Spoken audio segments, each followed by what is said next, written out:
Okay so dear students, हमारे ये haemopoietic stem cells की बात का लेक्चर जो छूट गया था वो हम यहाँ पर कंप्लीट करेंगे। ठीक है, तो हमने देखा था कि हीमोपोइटिक स्टेम सेल्स में दो तरह का क्लासिफिकेशन था, myeloid progenitor in bone marrow and lymphoid progenitor in marrow. तो माइलॉइड प्रोजेनिटर से एरिथ्रोपोइसिस, थ्रोम्बोपोइसिस एंड माइलोब्लास्ट तीन तरह से ब्लड फॉर्मेशन होता है।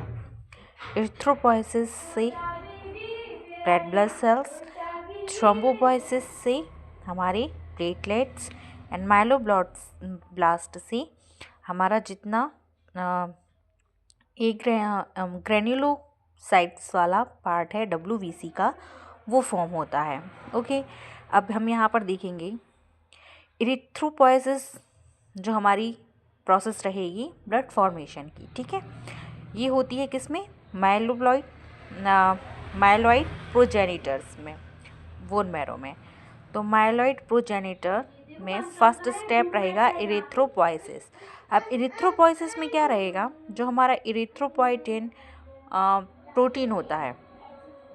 ठीक है, क्यों? क्योंकि ये हमारे बोन मैरो में हो रही है ये प्रोसेस। तो ये प्रोसेस बोन मैरो में है, तो यहाँ पर हमारी जो बोन मैरो में जितने भी प्रकार के फ्लूइड्स होते हैं, बॉडी फ्लूइड्स है ना, उनमें से होते हैं कुछ प्रोटीन। तो हमारा ये इरिथ्रोप्रोटीन होगा, इरिथ्रोपोइटिन प्रोटीन। इरिथ्रोपोइटिन प्रोटीन क्या करेगा? इरिथ्रोपोइसिस जैसे ही स्टार्ट होती है प्रोसेस, तो ये कुछ ग्रोथ फैक्टर के साथ मिलकर क्या बना लेगा?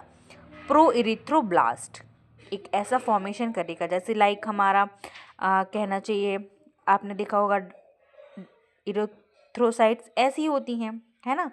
तो यहाँ तक की प्रोसेस में पहुँचने से पहले हमें क्या करना होता है? जैसे कि एक मतलब सेल को फॉर्म होने के लिए कुछ तो चाहिए ना। जैसे कि हमने लेक्चर में देखा था कि ब्लास्टिंग कंडीशन में क्या होता है, एक सेल ब्लास्ट, समझ लो कि ब्लास्ट हुआ है, देन वो अपना क्या कर रही है, इसके अंदर का जो भी मटेरियल है वो दूसरी सेल्स फॉर्म कर रहा है ना। तो इरिथ्रोपोइटिन ग्रोथ फैक्टर के साथ मिलकर प्रो इरिथ्रोब्लास्ट बनाते हैं कंडीशन, एंड देन ये क्या करता है, ये कुछ सेल्स में डिवाइड हो जाता है। जैसे ही प्रो इरिथ्रोब्लास्ट होता है तो क्या होगा, ये सेल्स में डिवाइड हो जाएगा।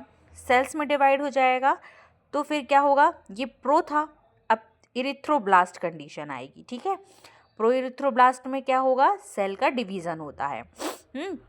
फिर आएगी इरिथ्रोब्लास्ट कंडीशन। इरिथ्रोब्लास्ट कंडीशन में क्या होगा, नॉर्मोब्लास्ट।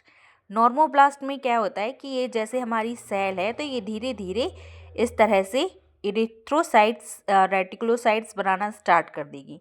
इरिथ्रोसाइट्स से पहले क्या बनेंगी, रेटिकुलोसाइट्स। रेटिकुलोसाइट्स से जब ये पूरी तरह से मैच्योर हो जाती हैं, रेटिकुलोसाइट्स ही इज इरिथ्रोसाइट्स, है ना। बट ये जब कब होगी, जब ये तो मैच्योर हो जाएगी। तो मैच्योर कब होगी, 2 से 3 डे, इसको 2 से 3 दिन लगते हैं मैच्योर होने में। And after that known as erythrocytes, यानी कि यही हमारी फिर क्या होती है, RBC होती है। ओके, और ये फिर क्या होता है, ब्लड में ट्रांसफ़र कर दी जाती है।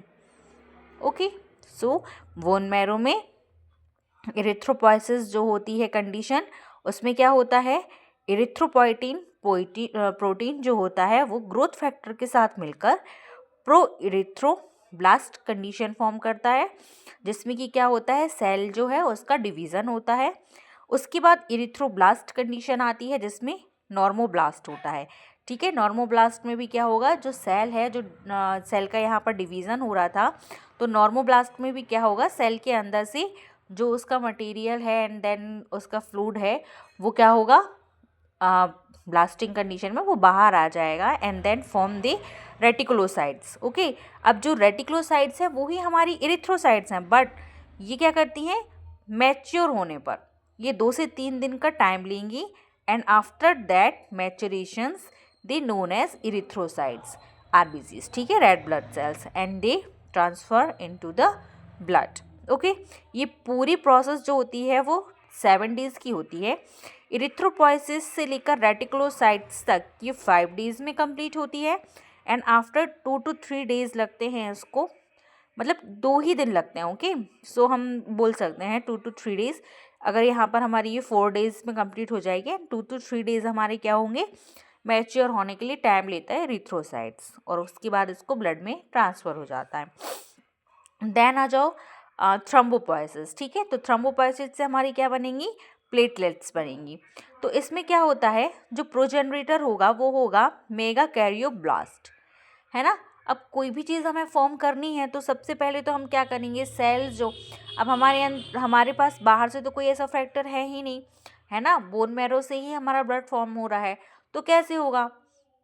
स्टेम सेल्स जो होती हैं वो हमने पढ़ी थी कि जो स्टार्टिंग में जब यॉर्क सैक में हमारा जो ब्लड है जो लीवर एंड स्प्लीन में फॉर्म हो रहा था, तो वहाँ पर क्या था कि वो हमें मदर से मिल रहा था, है ना, 0 to 1 मंथ तक की। अब यहाँ पर क्या होगा लेकिन कि हमारे पास सिर्फ एक ही प्रिकर्सर है। सो प्रिकर्सर से क्या होगा, जैसे कि कोई एक सेल है हमारे पास, मान के चलो हमें मिल गई है, एंड देन हमें उससे अलग अलग सेल्स बनानी है, तो वहाँ पर क्या होती है, ब्लास्टिंग कंडीशन होती है। ओके, सो यहाँ पे फिर से ही वही कंडीशन हमें बनानी है, न मेगा कैरियो ब्लास्ट कंडीशन बनती है बोन मैरो में। ठीक है, एंड देन क्या होगा, ये डिवाइड होंगी। ओके, हमने यहाँ पे भी देखा था ब्लास्ट कंडीशन जैसे ही आती है, देन ये सेल्स जो होती है उनमें डिवीज़न होता है। तो फिर ये क्या बनाएगा, प्रो, है ना। प्रो आप जनरली समझ सकते हैं प्री, प्री यानी कि पहले वाला। ओके, सो जैसे ही आपको जो चीज़ भी बनानी है उसके पहले क्या बनेगा, उसका एक प्रिकर्सर बनेगा। सो प्रो मेगा कैरियोसाइट्स फॉर्म होंगी। देन जब ब्लास्ट कंडीशन के बाद प्रो मेगा कैरियोसाइट्स फॉर्म हो जाएंगी सेल्स, तो क्या होगा, उसके बाद फिर से डिवीज़न होगा सेल्स का and they form mega karyocytes. पहले प्रो मेगा कैरियोसाइट्स बनेंगी, देन मेगा कैरियोसाइट्स। यही हमारी थ्रोम्बोसाइट्स है, ये भी हमारी क्या लेती है, 2 से 3 डेज़ का टाइम लेती हैं फॉर मैचुरेशन। ओके, किसके लिए, for maturations, and after that they call the thrombocytes means platelets and transfer into the blood. Okay, अब यहाँ पर आ जाओ माइलोब्लास्ट। अब माइलोब्लास्ट में क्या होगा, ये तो कंडीशन ही आपकी ब्लास्टिंग है स्टेट से स्टार्ट हो रही है बिकॉज ऑफ द माइलॉइड प्रोजेनरेटर ही पहले से ही वर्क कर रहा है, बोन मैरो में है, तो माइलॉइड प्रोजेनरेटर से डायरेक्ट कौन सी कंडीशन आएगी, माइलोब्लास्ट। एंड माइलोब्लास्ट के बाद क्या होगा, डायरेक्ट जो सेल डिवीज़न होता है उससे हमारा क्या फॉर्म होगा, न्यूट्रोफिल्स, बेसोफिल्स, इसोनोफिल्स, ठीक है, एंड मोनोसाइट्स। ठीक, और फिर मैक्रोफेजेस। ये जो हमारा ये पार्ट है, ये हमारा डब्ल्यूबीसी का इतना पार्ट है। एंड देन डब्ल्यूबीसी कितने टाइप्स की होती है ना, हमने देखी थी, तो ये हमारा एक ग्रैन्युलो पार्ट्स होता है, साथ में हमने लिम्फोसाइट्स देखी थी और मोनोसाइट्स अलग से थी एक ग्रैन्युलो वाले पार्ट में। ये ग्रैन्युलोसाइट वाला पार्ट है, न्यूट्रोफिल्स, बेसोफिल्स, इसोनोफिल्स, मोनोसाइट्स। ये मोनोसाइट्स और लिम्फोसाइट्स जो होती हैं वो हमारी एक ग्रैन्युलोसाइट पार्ट में होती हैं। सो अब यहाँ पे क्या होगा, जो लिम्फोइड प्रोजेनरेटर है तो उसमें क्या होता है, लिम्फोब्लास्ट होता है। ठीक है, लिम्फोब्लास्ट कंडीशन आएगी, ये 2 जगह होता है, बोन मैरो भी होगा और थाइमस ग्लैंड में भी होता है। अब क्या होगा, ये बोन मैरो से जो हमारी नेचुरल किलर सेल्स हैं वो फॉर्म करेगा एंड देन बीटा लिम्फोसाइट्स। क्या फॉर्म करेगा, बीटा लिम्फोसाइट। जो डब्ल्यूबीसी का पार्ट था ना लिम्फोसाइट्स, तो वहीं वो हम यहाँ देख रहे हैं जो यहाँ छूट गया है। ठीक है, तो बीटा लिम्फोसाइट्स कहाँ फॉर्म होंगी, बोन मैरो में, एंड टी लिम्फोसाइट्स कहाँ फॉर्म होंगी, थाइमस ग्लैंड में। ये T3 T4 हम देखते हैं ना थायराइड ग्लैंड में जो फॉर्म होता है, तो यह इसलिए ये थाइमस में फॉर्म होंगी टी लिम्फोसाइट्स, है ना। These are nothing, these are the used in immune system. Okay, so natural killer cells जो हमारी बॉडी की सेल्फ एंटीबॉडीज़ होती हैं, है ना, जो मतलब कि बॉडी के अंदर ही होती हैं, और क्या करेंगी, ये कि हमारा बॉडी को कोई भी एंटीजन या कोई भी बाहर का जो फॉरेन पार्टिकल्स है या पैथोजेंस है उनने क्या किया है, हमें हमारी बॉडी पर अटैक किया है। सो उसको नेचुरल सेल्स जो होती हैं वो क्या करती हैं, उनसे लड़ती हैं, हमारी बॉडी को उनसे डिफेंड करती हैं। एंड बीटा लिम्फोसाइट्स, ठीक है, ये बीटा लिम्फोसाइट्स हो गई। बी से बोन मैरो और बी से बीटा लिम्फोसाइट्स। तो बोन मैरो में कौन सी लिम्फोसाइट्स बनती हैं, बीटा लिम्फोसाइट्स। एंड टी से थाइमस एंड टी से टी लिम्फोसाइट्स। सो थाइमस में टी लिम्फोसाइट्स बनती हैं।